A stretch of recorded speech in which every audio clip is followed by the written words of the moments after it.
The advent of a new Pokemon generation has usually always been something I've looked forward to. However, when watching Scarlet and Violet's reveal trailer just a month after Legends Arceus had come out, all I could feel was disappointment. For as much as I love Legends Arceus, the technical side of that game left a lot to be desired. So seeing that Game Freak would already be releasing a new generation later in the year, I was disappointed that it seemed they weren't taking their time with it. Game Freak's release schedule has become a bigger worry for a couple years now, but it felt especially egregious seeing we'd be getting 2 mainline titles in just 1 year. My initial hours with the game would immediately validate the concerns I had been expressing leading up to its release. The game was ugly and it felt cheap. And to just add some salt in the wound, I disliked almost all of the new Pokemon found in the early game. Nothing was really clicking with me. That enjoyment I get from playing a new Pokemon game, even when I go into one with low expectations, just wasn't there. At this point, I was made well aware of all the bugs people have been encountering, something which wouldn't affect me until my second day with the game. While going through Iono's gym challenge, the game would freeze, which made me think I had just lost 3 hours worth of playtime, until thankfully I was shown a way to preserve most of what I had lost. But then an hour later, I somehow got myself temporarily stuck behind some walls in a tunnel, which was the breaking point where I knew I was going to have to talk about this game. As more people finished Scarlet and Violet, I began to see opinions on how this was actually the best Pokemon game, or at least one of them. It felt insane seeing those tweets, considering how up until this point, my experience with the game was extremely negative. And yet, after finishing the game myself, I understand why those people feel that way. The game just makes me sad because I really do think Scarlet and Violet could have been the best in the series, or at least be up there. But, as it stands, the technical issues with the game are frankly too obvious and embarrassing to ignore. The game has more performance issues than I did at Worlds.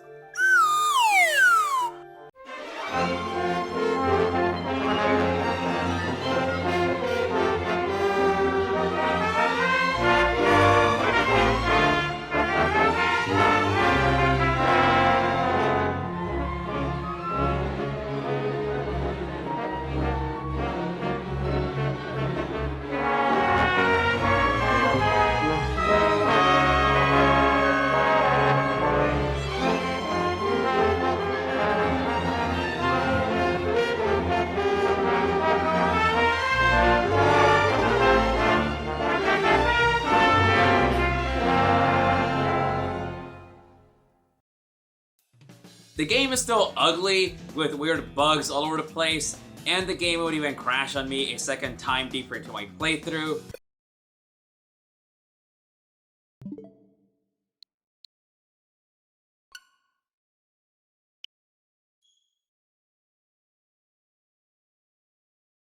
But there is genuinely something really solid buried under all that baggage. You can see care has been put into the game in certain areas, steps have been taken forward to improve the franchise, but sadly, those ideas aren't allowed to flourish because of the game's development. I assume patches will eventually fix at least some of the quirks this game has. But if there's anything a patch can't fix, it's how bad the game looks. So, I'm aware the talk of graphics and bugs with this game feels played out by now, and those aren't even all the issues here. But I do want this video to end on a somewhat more positive note, so apologies that I will be pretty negative for a while as I transition into what I do like. The positives are sadly just overshadowed by the ever-devolving graphical state of Pokemon games. I'm in awe that Let's Go is turning out to be the best looking Pokemon game on the Switch, because with every entry, it's just gotten worse. How is it that Legends Arceus, a game which was already panned for its graphics, looks so much better in comparison after looking at Scarlet and Violet? You have awful repeating textures to a complete lack of textures. Is this the new Pokemon game, Or did I drop some PNGs on Photoshop after using the paint bucket tool? This feels more like a blue void that the world is floating over than water at the bottom of these cliffs. It just doesn't look right. Texture work is usually done far better than this, and I understand not every texture needs high detail, especially if it's something most players won't pay much attention to. But that argument holds less weight when barely anything in this game looks remotely decent. Like I said with Arceus, sometimes the game does look fine enough, and somewhat visually appealing, especially Area Zero. It's not often, but for brief moments you can forget how ugly the overall game is. Even Pokemon models got an update with new textures. It was hard to ignore the scales here on my Scaladirge. So it's not a complete flop, and some improvements were made. It just isn't enough. It genuinely baffles my mind seeing some people defend how this game looks because there's no defending it. The game is ugly. If you think it's anything but that, the only thing you should be thinking about is when you're going to schedule your next appointment with an optometrist. The only excuse I can think of is you develop some Stockholm Syndrome where you're telling yourself, this is fine, this is good, you're just a hater, man. It's on the Switch, you know. It's not a very strong console. Graphics aren't everything. Give Game Freak a break. Shut up. Shut your ugly old-time ancient ass up. It's 2022 on a console perfectly capable of running good-looking games. I don't need to tap the sign again. I already did that in my last Pokemon video. Yes, the Switch is less powerful than other consoles. Yes, this game could perform better if played on other devices. But no, we shouldn't be accepting Pokemon games to be looking like Bubsy 3D. What a headache! Slight hyperbole aside, there is a world where this game would have come out perfectly fine.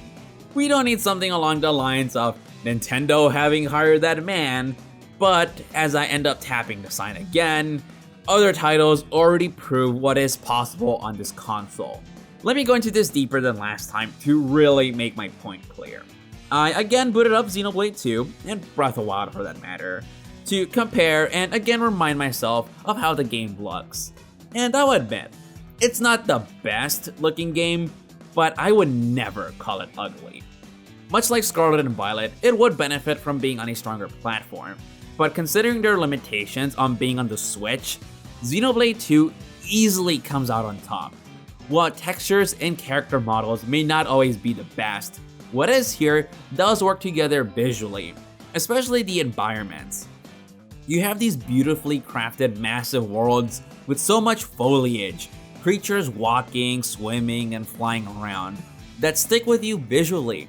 This one little portion in Uriah looks better than anything in Scarlet and Violet.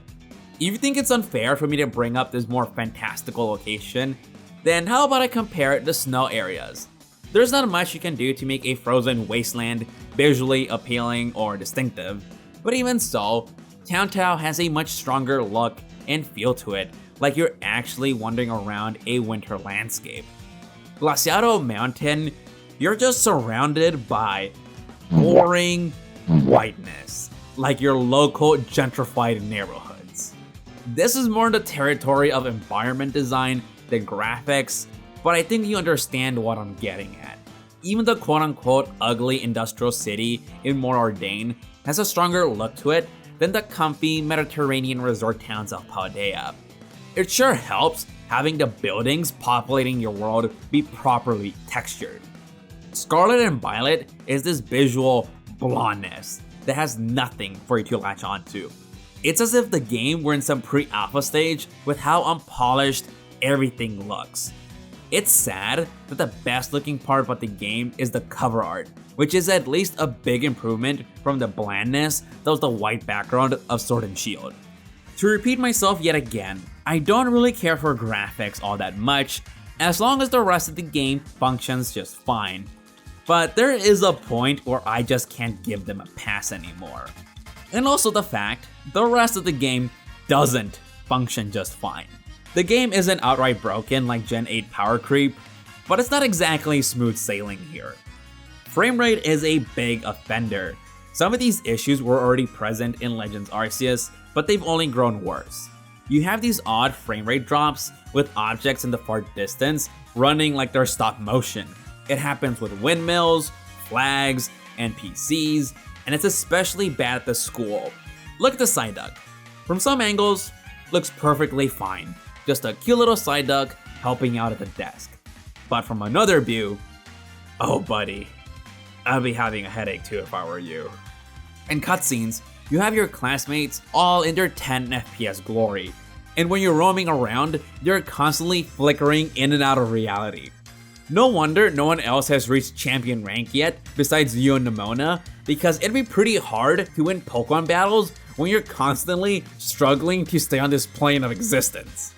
Pokemon out in the wild continue the trend of poor render distances from Legends Arceus. I know open world games aren't for everyone, but I personally love them a lot.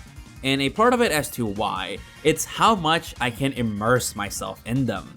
It's not exactly the most immersive thing, having all the creatures that populate this world frequently pop into screen right in your face, nor is it immersive to have them pop out of existence either.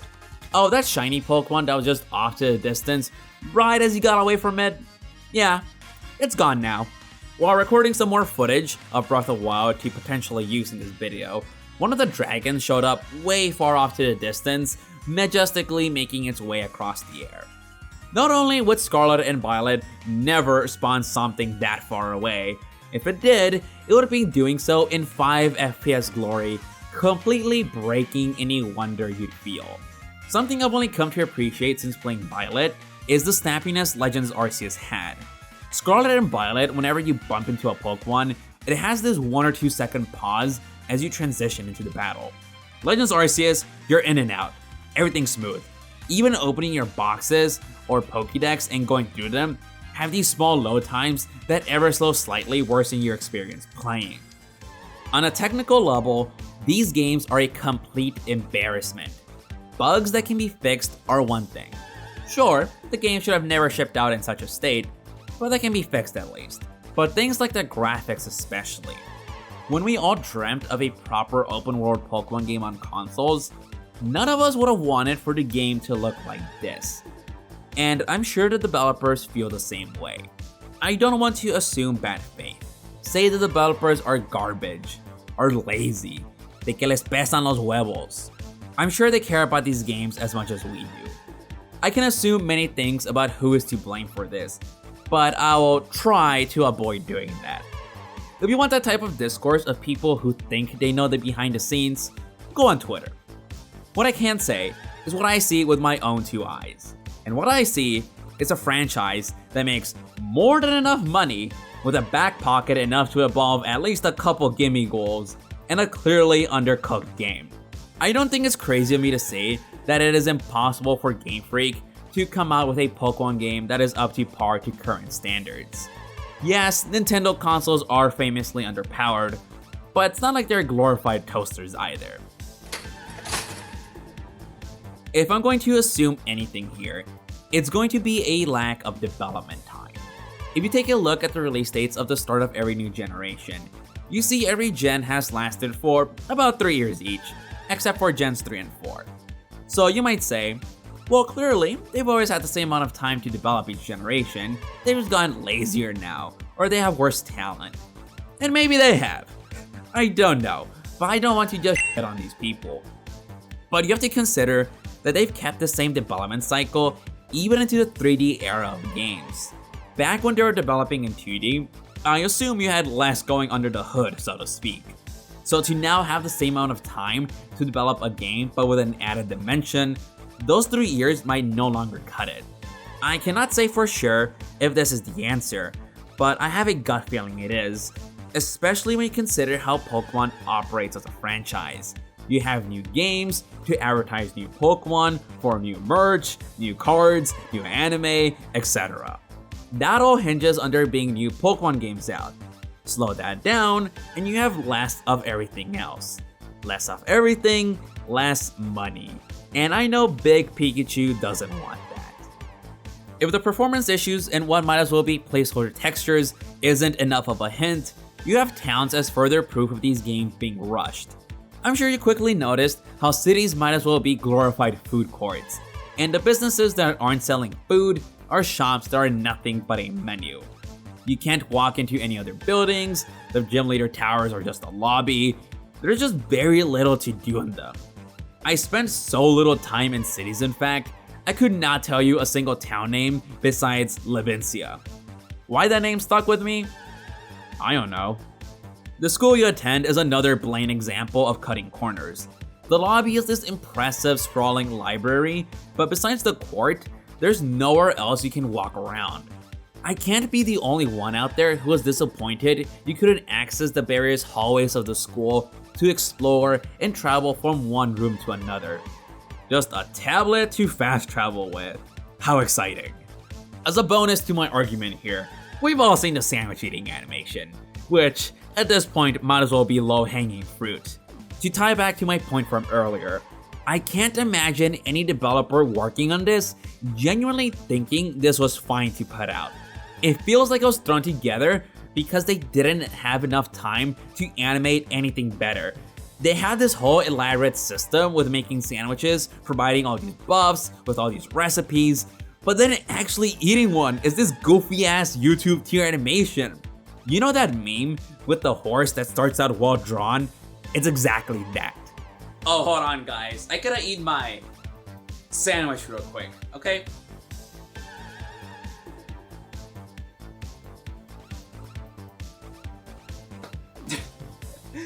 Seriously though, this is something you would do as a joke. You didn't spend years working towards being staff on a Pokemon game just to mime a character eating a PNG. It's ironic that the game, whose theme is based on time, didn't get enough of it to be worked on. I think I've made my point clear, and I did promise this video would end on a more positive note, so here's where I shift gears a bit. Not entirely, mind you, but there are reasons why I said this could have been the best in the series.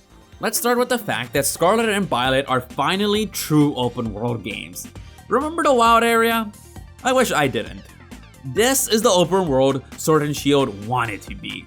With Sword and Shield, its DLC, and Legends Arceus, Pokemon has taken baby steps to fully embrace the open world people have been asking for. The wild area, in comparison, feels so quaint in retrospect. It was a good effort, Sword and Shield. A for effort. It's still not perfect, however. To start, just a couple of nitpicks. Map markers, come on, they were in Arceus. Being able to fast travel while you have the map fully zoomed out, and some actually creative names for the regions here. Sorry, things like West Province Area 1 aren't exactly the most memorable names. As for major criticisms, we need to bring back dungeons. One of my favorite parts while exploring the game was the large cave near the city with the psychic gym. This is the one major dungeon in the game, besides Area 0, and I like having these big areas I can lose myself in and take my time combing through. I really wish the game had more of this, which is something the series has been doing away from for a good while now. Like Glaciado Mountain could have had a secret entrance off to the side that leads to the subterranean ice cave. Instead of making this massive area so uninteresting to explore, having this extra dungeon would have felt so satisfying to discover for choosing to not stick to the expected path. And maybe as you go deeper and deeper into it, you could have found a wild, high-level terrestrialized Excalibur. It's not a Pokemon normally found in the wild, so it could have made for a good reward. Same when I was going around the coast. I was pretty disappointed that there weren't any hidden entrances that led to some caves. Anything to reward the player for choosing to go off the beaten path. The seals that held the legendary Pokemon, instead of them being the one encounter, could have been some more dungeons to explore, with the legendary acting as the final boss. Basic stuff that goes all the way back to Gen 1 with Cerulean Cave. I can at least say that unlocking the seals is a good way of handling the legendaries, in that it does encourage exploration. For doing a thorough job of exploring the land, you're rewarded with frankly some really cool legendary Pokemon, especially the fish. For what is in the game, would I say the exploration is any good? While it could be better, I would say yes, as it did keep me engaged in trying to make sure I went over every square foot in Paldea. although that may just be me in how I like to play games. You have the stakes to find, gimme goals, and items all over the place that constantly lure you out of the main roads. Seriously, I pretty much never had to buy something from the Pokemart cause Paldea is just littered with balls and potions. And of course, the biggest thing to find are the Pokemon themselves, although that almost shouldn't count as that's a given. There are multiple times in my playthrough where I'd find a wild terrestrialized Pokemon, only for me to find out it was vastly overleveled. The one that sticks out to me the most is the Lucario. Stuff like this does make you want to go back to these areas once you're at the right level, so I do appreciate things like that. This takes me to how Scarlet and Violet handles wild Pokemon, where I do want to bring up several more points. It's not just Poppin' where the game fumbles the bag with its trademark creatures. While not something that has really bothered me yet, as I've yet to do any shiny hunting, I am aware how the game has done away with any visual or auditory cues to signal a shiny has spawned. So unless you're paying attention to every single Pokemon on screen, which remember will disappear the moment you move too far away from it, there is a good chance you will miss out on a shiny. I just do not see any reason for these exclusions, especially when so many Pokemon are so tiny on screen. On the flip side, at least from what I've seen from my friends, the shiny bonuses certain sandwiches provide do appear to trivialize shiny hunting. Then again, Legends Arceus was also stupidly easy to get shinies in and still had those cues that made it for a really smooth experience. As for something which has bothered me all throughout my playthrough, raise your hand if you finish battling a wild Pokemon only for it to immediately start another battle because a Pokemon was right next to you. Never had this issue in Legends Arceus, and here I expect it anytime I finish an encounter. I'll admit, out of all my issues with the game, this next one is the most nitpicky, or more like the hardest one to fully realize, but I do want to bring it up as it has been stuck in the back of my mind. A part of me feels like the Pokemon here are just plopped onto the world without much thought. It feels much less like an actual world where you discover all this interesting wildlife, inhabiting it, going about their lives, and more as a video game, which obviously it is, but good games make you forget it is one. At the top of my head, the game does have one perfect area that showcases what I mean. Here just north of Casaroya Lake, you have Zoroarks disguised as Toadscrolls, actual Toadscrolls leading small packs of Toadscrolls, Toadscrolls trying to blend in next to trees who haul ass the moment you approach one, same with Sudowoodos, Fortresses resting up in the trees, Slacking being a lazy and Spidops menacingly walking around as if ready at a moment's notice to snag its next prey. Not only is this one of the more visually distinct areas in the game, to me, it feels the most like a living, breathing ecosystem where each mon is out doing its own thing. While I can't expect every Pokemon in the game to have its own quirk, there is room to improve and make this world feel that much more alive.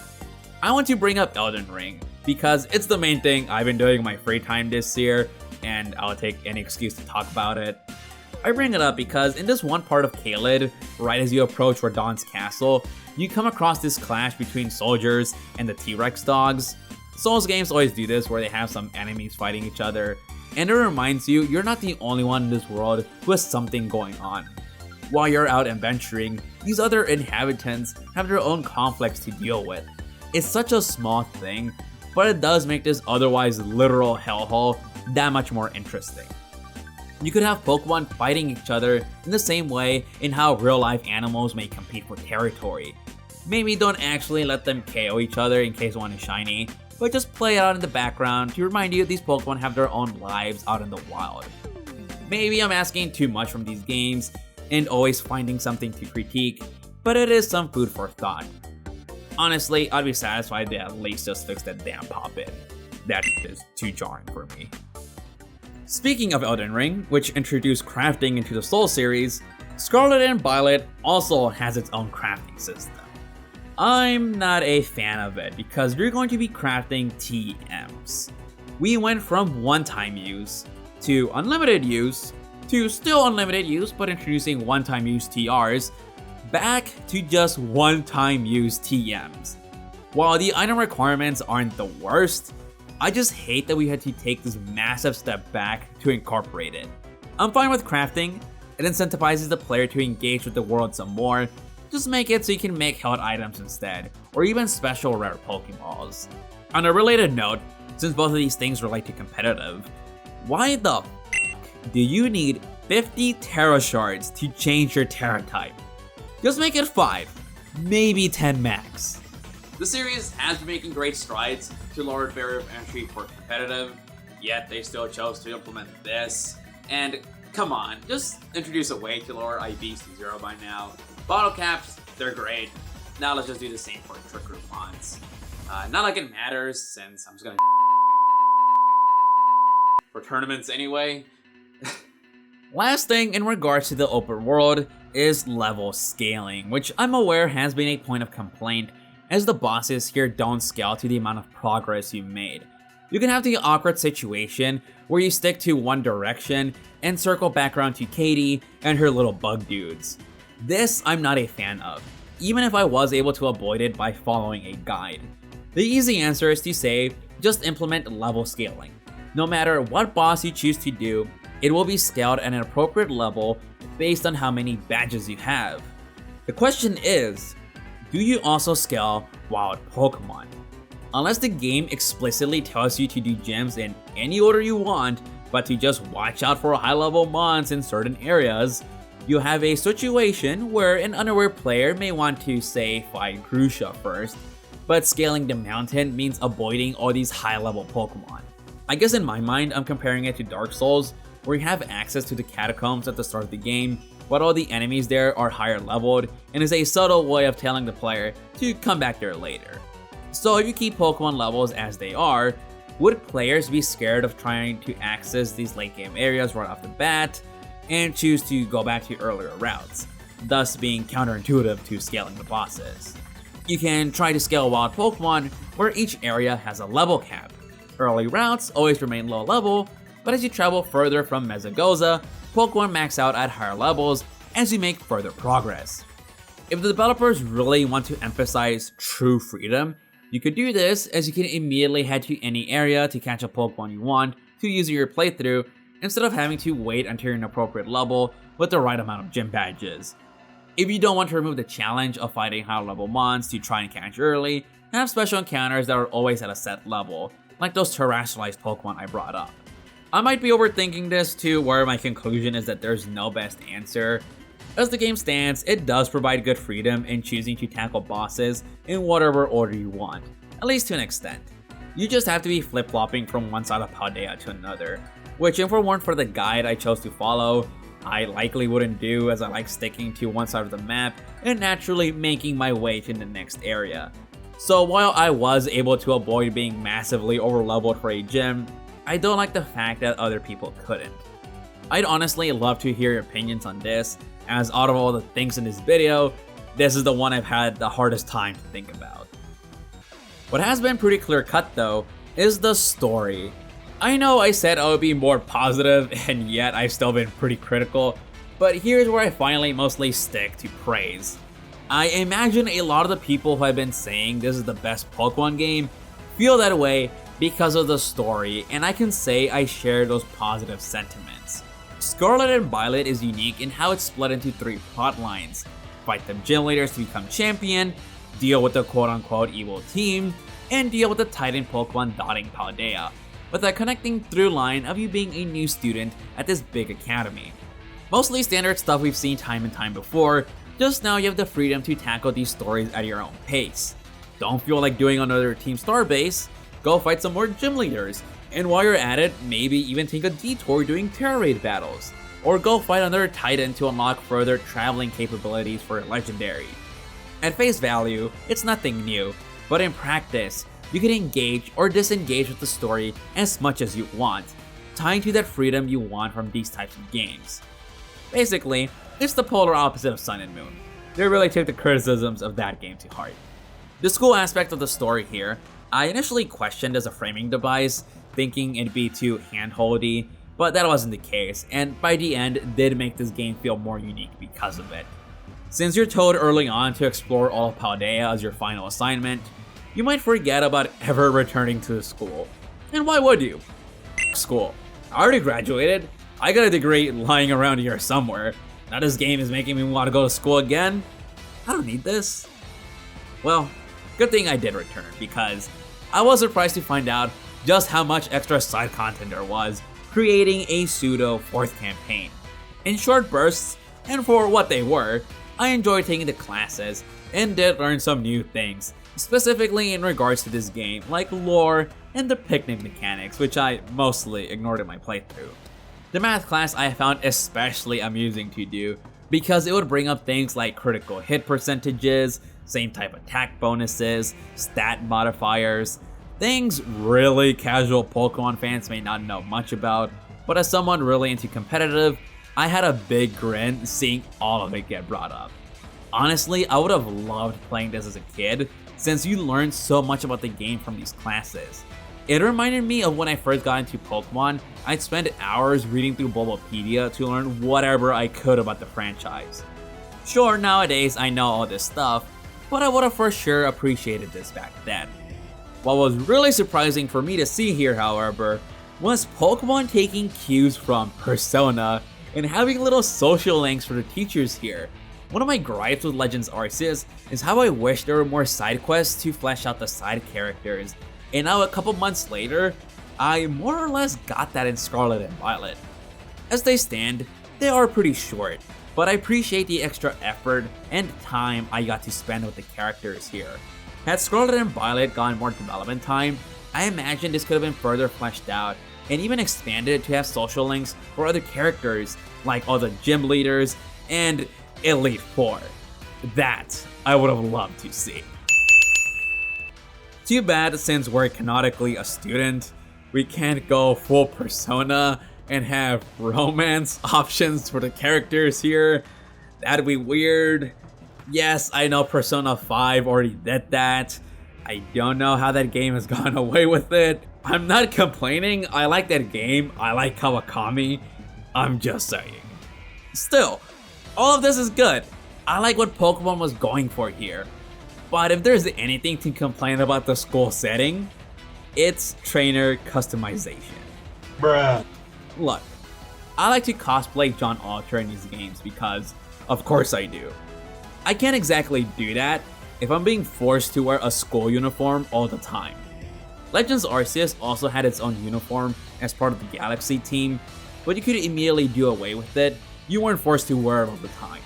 But in Scarlet and Violet, the game is suddenly super strict with how it wants you to dress. But apparently not strict enough, because you have Penny and the rest of Team Star running around in their own unique outfits. Besides the restrictions with clothing, the school framework did turn out to be quite interesting, and I do hope they don't ditch these social links for future games. I'm always for developing the side cast, and it would make for some fun extra content for those who choose to engage with it. Moving on to the proper storylines here, I don't really have much to say about them individually. The Victory Road storyline especially. It's nothing new, but that doesn't mean I consider it the weak link here, or that it's bad. Picking on gyms never gets old, and some of the weird gimmicks attached to each of them here were enjoyable for what they were. The Psychic one though did throw me off, and I wasn't sure if I was even doing the right thing, but I guess I was. I thought it was going to be a rhythm game, so I was disappointed it wasn't. This is the same studio that put out Harmon Knight, so it's not like they're strangers to rhythm games. If I had to bring up any other complaints here, I do wish you could rematch the Elite Four. You can't even walk into Pokemon League again, which I find really lame. Same with the gym leaders, you get a one-off rematch in the post-game, but that's it. I don't know why they flip-flop on rematching gym leaders. I loved that feature way back in Platinum, and they just haven't kept it around consistently. I just don't understand. Next is the Path of Legends story, which I think is pretty hard to hate. I'd almost call it cheap. If it weren't for the fact it'd make me sound like an asshole. If you want a cheat code to get your audience emotionally invested, just show them a dying dog. Nah, but for real, I wasn't really sure what to expect from Arbin. He didn't leave the best first impression, and I wasn't particularly invested in what these Titan Pokemon were. So it turning into this heartwarming story was a welcome surprise. My Bostiff was already one of my favorite mons of this gen. I even had it on my team for a good while. so seeing his pet dog be all healthy again by the end, that's a certified crowd pleaser. As for the Titan Pokemon themselves, they aren't anything special. They just feel like retreads of the Totem Pokemon from Sun and Moon, or the Guardian Pokemon from Legends Arceus, just without those exciting real-time combat portions. It's whatever. The real meat here is really Arbin and his Mabosstiff, as it's going to be what you remember from the storyline. Finally is Operation Starfall, which every time I heard that name, I just get war flashbacks. I feel this is the story people will have the most mixed opinions on. I'm not sure why, maybe because Penny's reveal of being Big Boss was really obvious, or how silly it was having your headmaster run around in a pompadour. Personally, I found it alright, but the themes it touches on were quite interesting, and I feel if this storyline had been further expanded upon, it could have served as the full plot here, especially since it's the one that has the most to do with the school framework. The game seems to just casually mention that all the previous staff got replaced, including the headmaster, and that there was this big cover-up, and how Team Star, despite being in the right, got framed as the bad guys. Sure, it's mentioned and important to this particular slice of the overall pie, but I think it would have been a lot more interesting if more time had been spent on the sketchy past of the Academy and how it will move forward following the events of this game. These themes of bullying, being an outcast, misunderstood youth, they're here, and I'm sure people can relate to them. I just see potential for this to have been a larger story. I am aware this would have massively impacted the overall trajectory of the game, but again, maybe with more time to develop these ideas, we could have had something more substantial. Story and themes aside, my one real complaint with the start of the game is that the auto battle portion for when you raid each base is really easy with the 10 minutes they give you. If it had been 3 or 4 minutes, then that would have been more exciting, but as it is, it was just really mind-numbing. On a completely different note, since this is the most appropriate time to bring it up, I do really want to say how much I love Penny's theme. Is this the game, or did my Spotify suddenly open and start playing Headhunters? I love this track. More EDM in my OSTs, please. Speaking of things I love, we all know what I'm about to talk about next. What really elevates the story here is the final chapter. Since the beginning of the game, this big ass crater in the middle of the region has been teased as this big mystery and dangerous place to go to, and it only makes sense for you to finally get to step foot in it until the very end. Everything about this part of the game just works. Well, more like 99% of it. Visually, I love the look of this place. It's the one area in the game I can confidently say it looks good. The clouds on top, with these rays of sunlight coming in, and all these sparkles in the air, really give this place an almost ethereal feel. Like you've set foot somewhere completely alien, or almost like you're in some kind of purgatory, but also it's this paradise almost untouched by man. The music here really ties this together, invoking just how alien this place is. Listening to it, I was trying to remember what game it reminded me of. I was thinking Xenoblade at first, but it was more like something straight out of Nier Automata. Area Zero is just so different from any other location in a Pokemon game, and I don't think since the Distortion world, I have felt this much wonder about a location in this series. And the portions as you go further underground are just as interesting, especially on your first visit, as it's here when you begin to see more and more Paradox Pokemon. You have this massive cave with all these paths and areas you can fly to. It's not just this straight line towards the bottom. You can really take your time here exploring every corner. I'm glad to see they didn't skimp out on this important part of the game. Arguably more so than the area itself, the story that takes place here is what's going to stick with you. I would have never guessed we'd be exploring Area Zero with all of our friends by our side.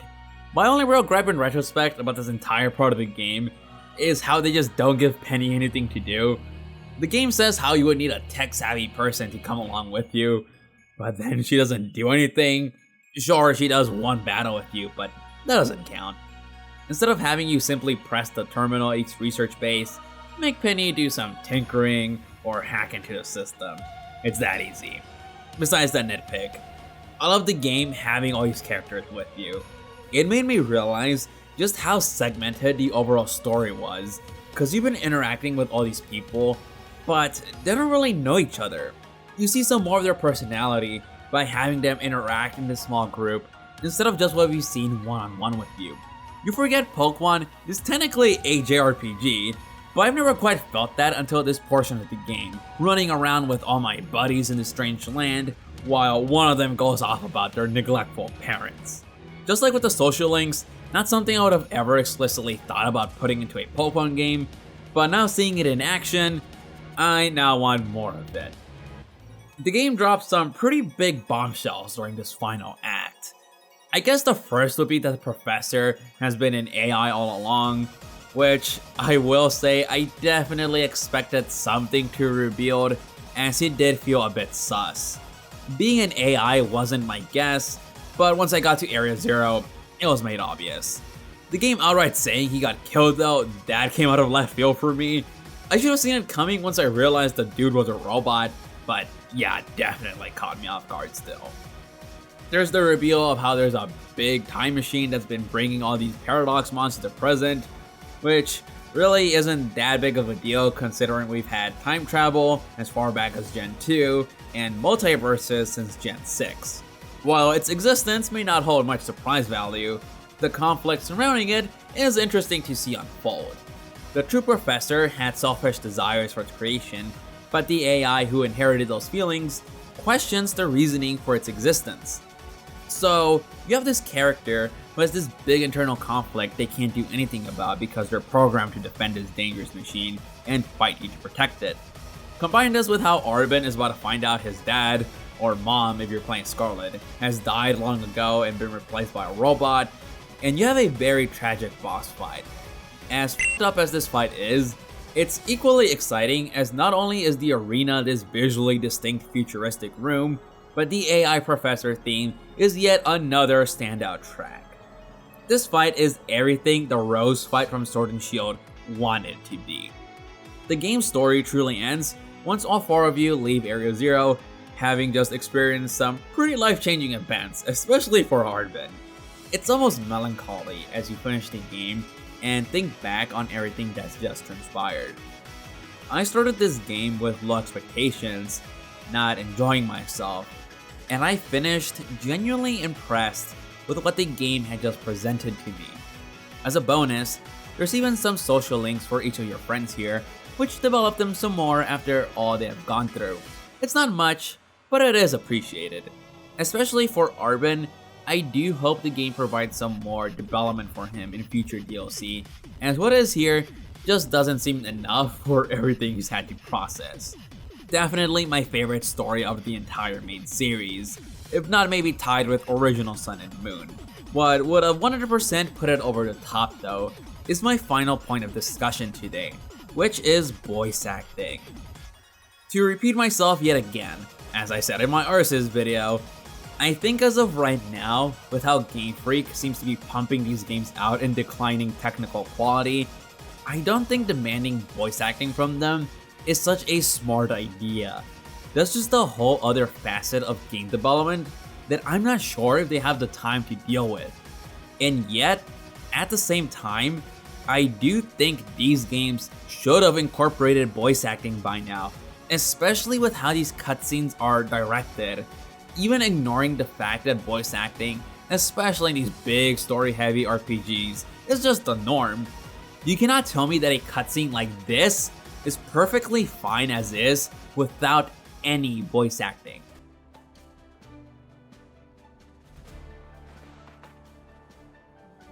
If a game has more limited presentation, then a lack of voice acting would be fine.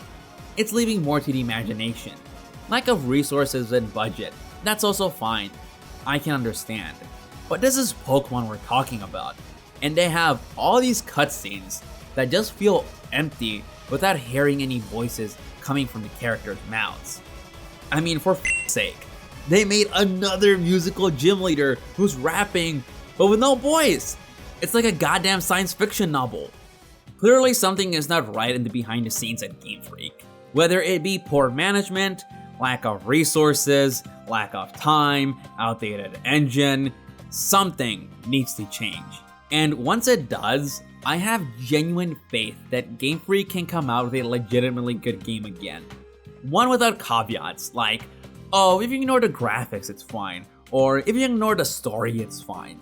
But they really need to have these ideas, properly develop them, and also not take steps backwards like they constantly do. Scarlet and Violet feel like they could have been this game with all these pieces in the right places, just without the chance to really do anything more with them. The story is good. While it could have been fleshed out even further, what is here is solid. I love all the social links with your teachers at school. The game does provide tons of freedom, even if it's not without flaws.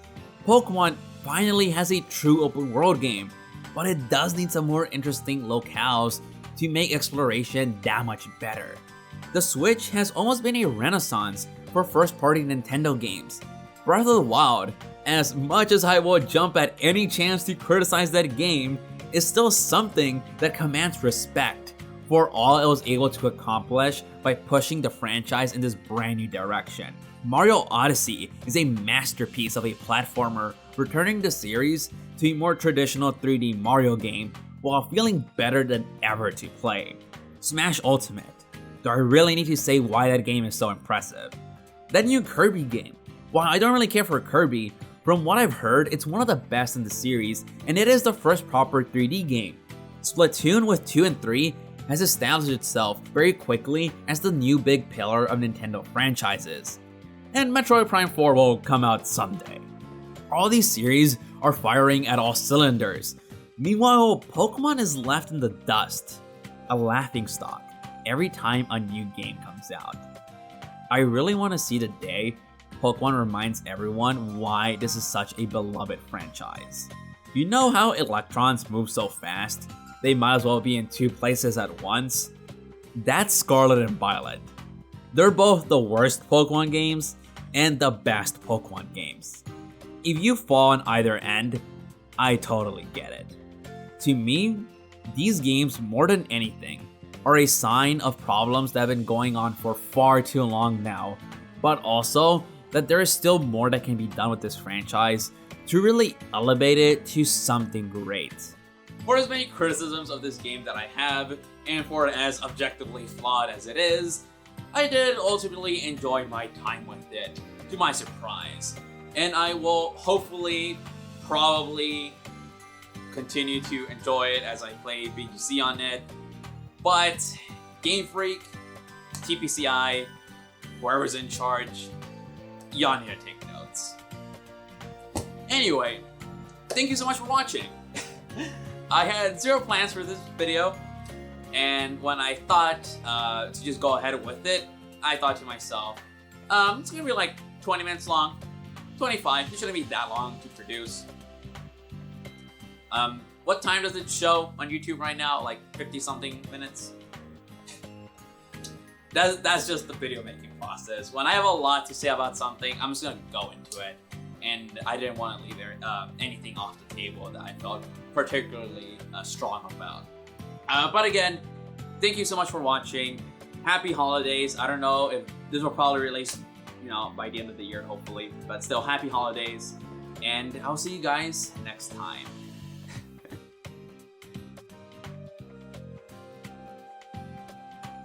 I never brought this up, but Scarlet and Violet actually have a lot of funny moments with its writing, where it feels a little bit different from past games, where you can really tell they're trying to lean into the trying to be hip with the kids, that type of attitude.